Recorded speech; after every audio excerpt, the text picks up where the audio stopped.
अब आज की वीडियो में हम पढ़ेंगे पॉइंटर्स एंड स्ट्रिंग्स। ठीक है, अब अगर आपको सिर्फ नोट्स बनाने जितना, एग्जाम में पास होने, एग्जाम में लिखने जितना ये टॉपिक पढ़ना है तो स्टार्टिंग के 5 मिनट्स में मैं इस टॉपिक को कवर करवा दूंगी।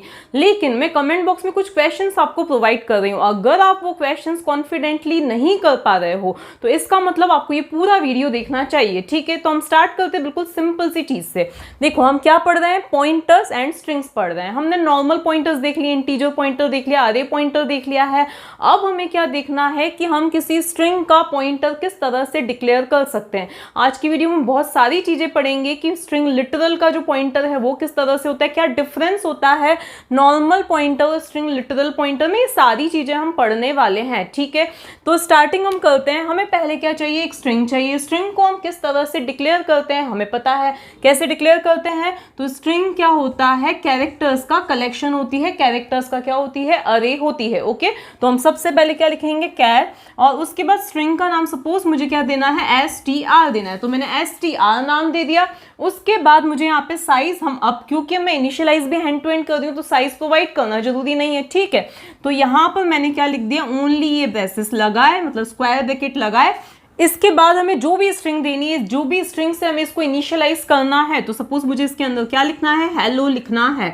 अब इसको मेमोरी किस तरह से एलोकेट होगी ये मैं पहले ही आपको बता चुकी हूँ, फिर भी हम देख लेते हैं। तो इसको मेमोरी किस तरह से एलोकेट होगी, तो ये बना हमारा कैरेक्टर्स का अरे, यहाँ पर आ जाएगा H, यहाँ पर आ जाएगा E, then L, then O, और यहाँ पे क्या आ जाएगा, नल कैरेक्टर आ जाएगा। ओके, ये 0th location, first, second, third, fourth और ये 5th लोकेशन। तो इस तरह से क्या होती है, स्ट्रिंग को मेमोरी एलोकेट होती है। सपोज इसका बेस एड्रेस क्या है, 200 है। ठीक है, तो ये क्या है, बेस एड्रेस, मतलब फर्स्ट कैरेक्टर का जो एड्रेस है। ठीक है, अब हमें पता है कि ये str के अंदर क्या स्टोर होगा। अगर मैं बोल दूं str, तो ऐसा नहीं कि str का मतलब ये पूरी की पूरी स्ट्रिंग, मतलब str के अंदर पूरा की पूरा हेलो स्टोर्ड है, ऐसा नहीं है। str के अंदर क्या होता है, str क्या होता है, जो भी हम यहाँ पे नाम दे रहे हैं, जो भी हम समझ रहे हैं कि स्ट्रिंग का नाम है, वो एक्चुअली क्या होता है, स्ट्रिंग पॉइंटर होता है। क्या होता है, स्ट्रिंग पॉइंटर होता है, जो कि फर्स्ट मोस्ट कैरेक्टर को क्या करता है, पॉइंट करता है। तो str के अंदर क्या स्टोर होने वाला है, हमारा 200, जो कि इसका क्या है, बेस एड्रेस है, वो स्टोर होने वाला है। यहां तक का कंसेप्ट मैं बार बार आपको एक्सप्लेन कर चुकी हूं। ठीक है, इसके बाद हम आते हैं आगे। तो ये हो गई हमारी स्ट्रिंग। अब अगर हमें इसका पॉइंटर डिक्लेयर करना है, मतलब मैं क्या चाहती हूं, मुझे एक पॉइंटर चाहिए जो कि स्ट्रिंग को पॉइंट करे। अब स्ट्रिंग बनी किससे है, कैरेक्टर्स से मिलकर बनी है, तो ऑब्वियसली हमें क्या देना पड़ेगा, कैरेक्टर पॉइंटर यहाँ पे देना पड़ेगा। ठीक है ना, तो अब हमें क्या लेना है, अगर हमें स्ट्रिंग का पॉइंटर डिक्लेयर करना है तो हम क्या करेंगे, char, क्योंकि स्ट्रिंग कैरेक्टर्स से मिलके बनी है, और पॉइंटर जो है, स्ट्रिंग पॉइंटर जो है वो भी क्या करेगा, फर्स्ट मोस्ट लोकेशन को ही क्या करेगा, पॉइंट करेगा। तो हमें क्या करना है, फर्स्ट मोस्ट लोकेशन पे क्या है, एक कैरेक्टर ही है, तो हमें देना भी क्या है, एक कैरेक्टर पॉइंटर ही डिक्लेयर करना है। तो यहाँ पर हम इस तरह से कैरेक्टर पॉइंटर, जो भी आपको नाम देना है, सपोज नाम दिया हमने p, ठीक है, इज इक्वल्स टू, अब मैं क्या चाहती हूँ कि ये कौन सी स्ट्रिंग को पॉइंट करे, स्ट्रिंग को पॉइंट करे, तो मैं सिंपली क्या लिख दूंगी, str। तो देखो होगा क्या, सबसे पहले एक पॉइंटर बना, क्या बना है, एक पॉइंटर को मेमोरी मिली। कितनी मेमोरी मिलेगी, क्या 1 बाइट मिलेगी, नहीं मिलेगी। अब आपको लगेगा क्योंकि कैरेक्टर जो है वो 1 बाइट का होता है तो इसको 1 बाइट मिलेगी, लेकिन नहीं,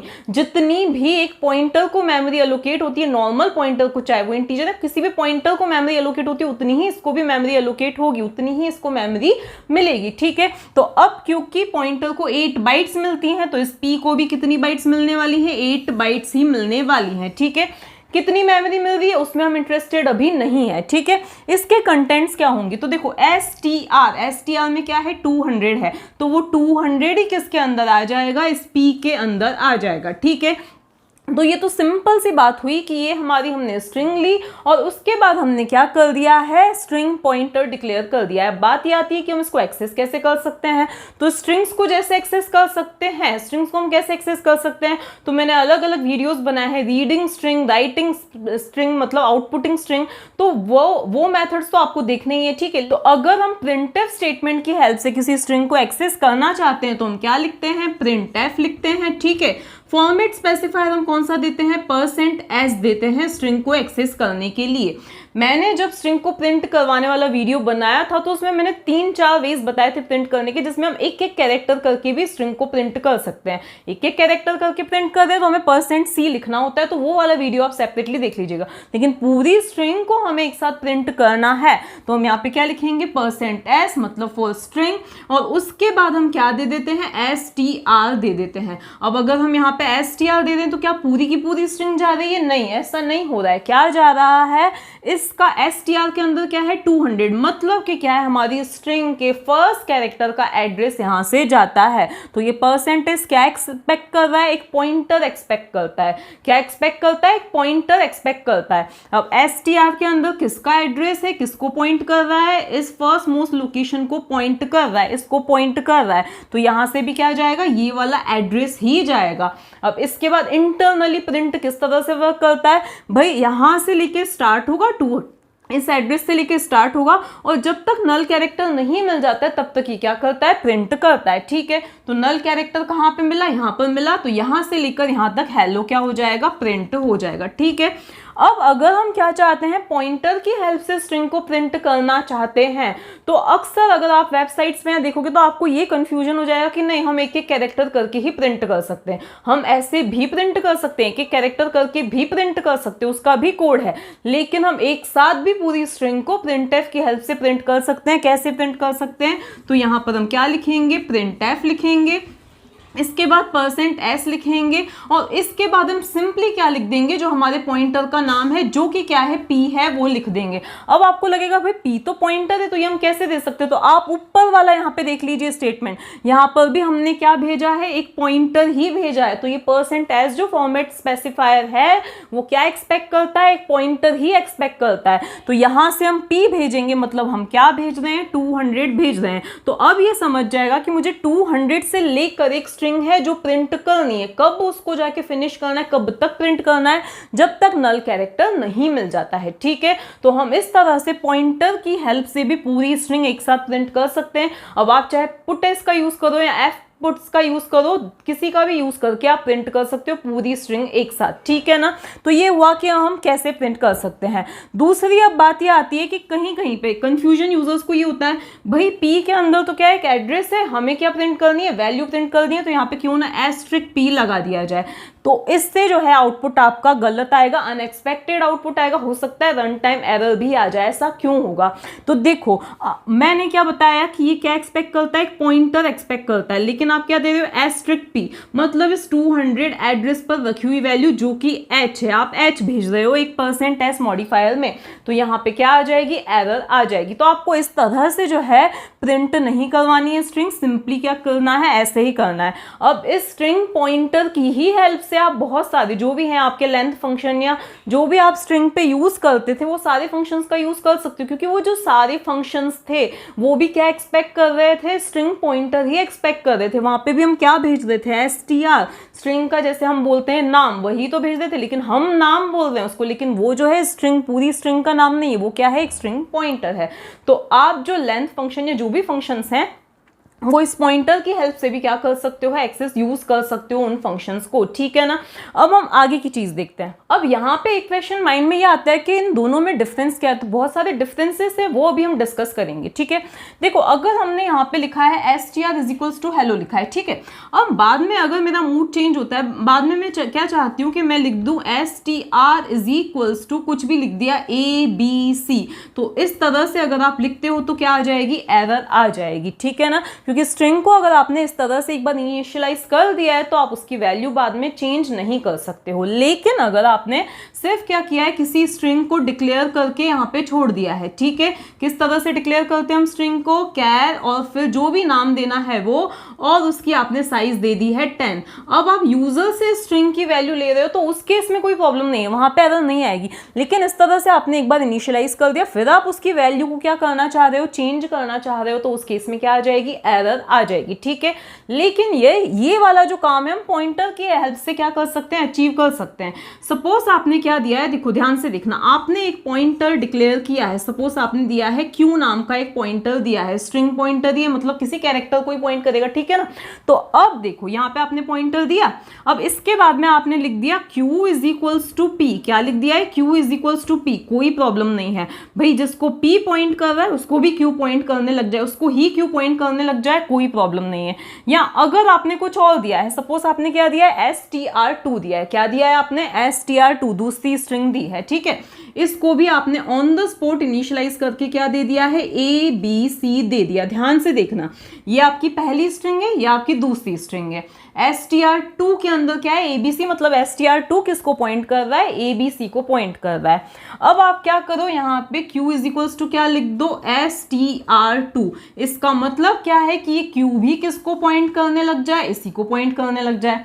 बाद में आप क्या चाहते हो कि अब जो q है किसको पॉइंट कर दे, जिसको p पॉइंट कर रहा था। मतलब आपने क्या किया है, दोनों स्ट्रिंग्स, दोनों पॉइंटर को, पहले इस पॉइंटर को क्या बोला कि भाई आपको abc को पॉइंट करना है, बाद में आपने इस पॉइंटर को क्या बोला कि आपको किसको पॉइंट करना है, हेलो को पॉइंट करना है। तो उस केस में कोई प्रॉब्लम नहीं है, कोई एरर नहीं आएगी। जबकि अगर आप इस तरह से, अगर आप स्ट्रिंग को डिक्लेयर करके आप बाद में उसके कंटेंट्स को चेंज करना चाह रहे हो, तो उस केस में क्या आ जाती है, एरर आ जाती है। अब हम देखते हैं दूसरा डिफरेंस क्या है इनके बीच में। तो देखो आपने इस तरह से स्ट्रिंग डिक्लेयर की, अब इसके बाद में आपने क्या लिख दिया है, str++, मतलब आप क्या करना चाह रहे हो, अभी str के अंदर क्या है, 200 है, ठीक है।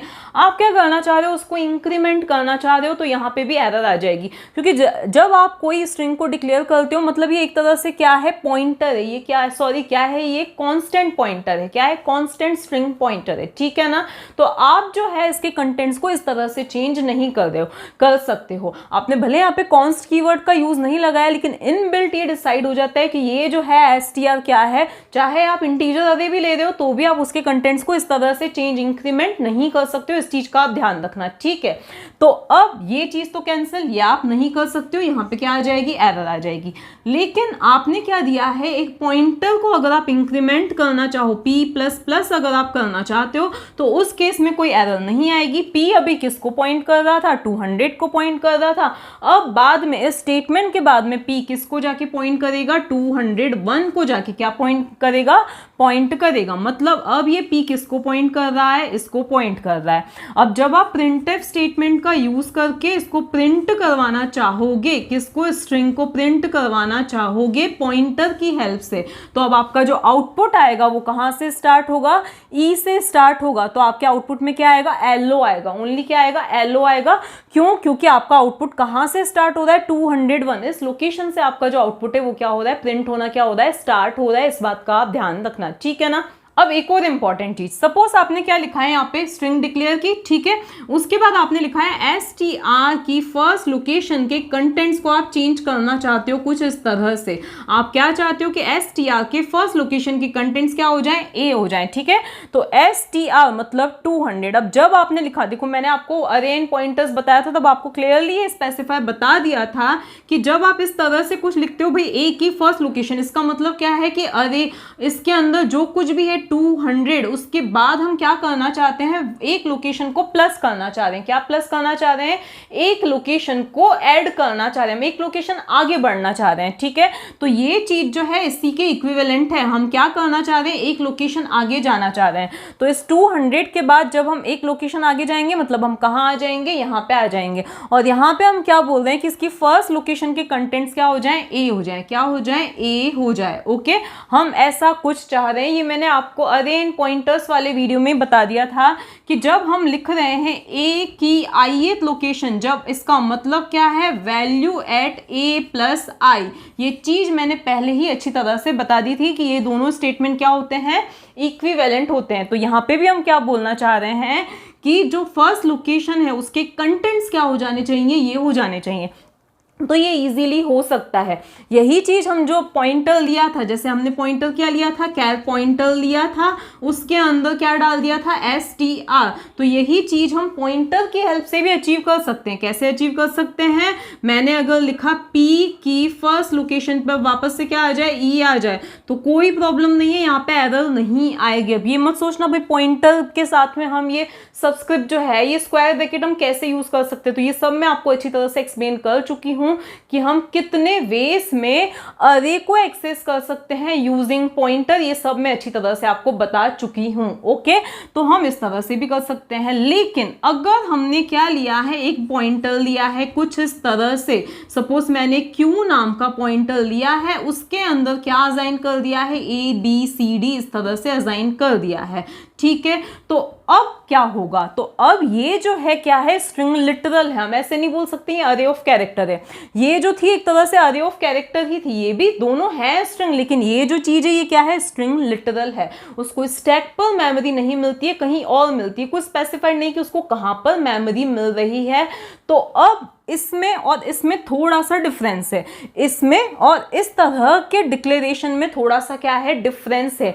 ये जो है ये क्या है, हमारा स्ट्रिंग लिटरल है। क्या है हमारा, ये स्ट्रिंग लिटरल है। ठीक है, हम एक्सेस बिल्कुल वैसे ही कर सकते हैं जैसे हम इसकी हेल्प से एक्सेस कर रहे थे, इसकी हेल्प से एक्सेस कर रहे थे। एक्सेस करने में कोई प्रॉब्लम नहीं है। printf %s और फिर q लिखोगे, प्रिंट हो जाएगी स्ट्रिंग। लेकिन अगर आप कुछ ऐसे लिखते हो कि q के इस किसी पर्टिकुलर लोकेशन के कंटेंट्स को चेंज करना चाहते हो, सपोज आप यहाँ पे देना चाहते हो t, तो उस केस में क्या आ जाएगी, यहाँ पे अब एरर आ जाएगी। क्या आ जाएगी, एरर आ जाएगी। इस बात का आप ध्यान रखना। इस केस में एरर नहीं आ रही थी, लेकिन इस केस में क्या आ जाएगी, एरर आ जाएगी। इस बात का आप ध्यान रखना। अब देखो, जब आप इस तरह से स्ट्रिंग डिक्लेयर कर रहे हो, इस तरह से आप क्या बोल रहे हो कि ABCD नाम का एक स्ट्रिंग लिटरल आपने बताया है। ठीक है, तो ABCD को मेमोरी मिलेगी, वैसे ही मिलेगी जैसे किसी पर्टिकुलर स्ट्रिंग को मिलती है, लेकिन इसको जो मेमोरी है स्टैक पर ना मिलके कहीं और मिलेगी, अनस्पेसिफाइड एरिया में मिलेगी। इसीलिए आप इसके कंटेंट्स को चेंज नहीं कर सकते हो। ठीक है, हाँ, अगर आप चाहो कि नहीं क्यों अब बाद में जाके किसी और को पॉइंट करो तो कोई प्रॉब्लम नहीं है, लेकिन इसके किसी पर्टिकुलर लोकेशन के कंटेंट्स को आप चेंज नहीं कर सकते हो। इस बात का आप ध्यान रखना। तो आज की वीडियो में हमने कितनी चीजें देखी कि हम किस तरह से किसी स्ट्रिंग पॉइंटर की हेल्प से किसी स्ट्रिंग को एक्सेस कर सकते हैं। ठीक है, और डिफरेंस क्या होता है एक स्ट्रिंग पॉइंटर, मतलब एक सिंपल इस पॉइंटर में और इस स्ट्रिंग पॉइंटर में, इन दोनों में डिफरेंस क्या होता है, ये अच्छी तरह से हमने समझा। ओके।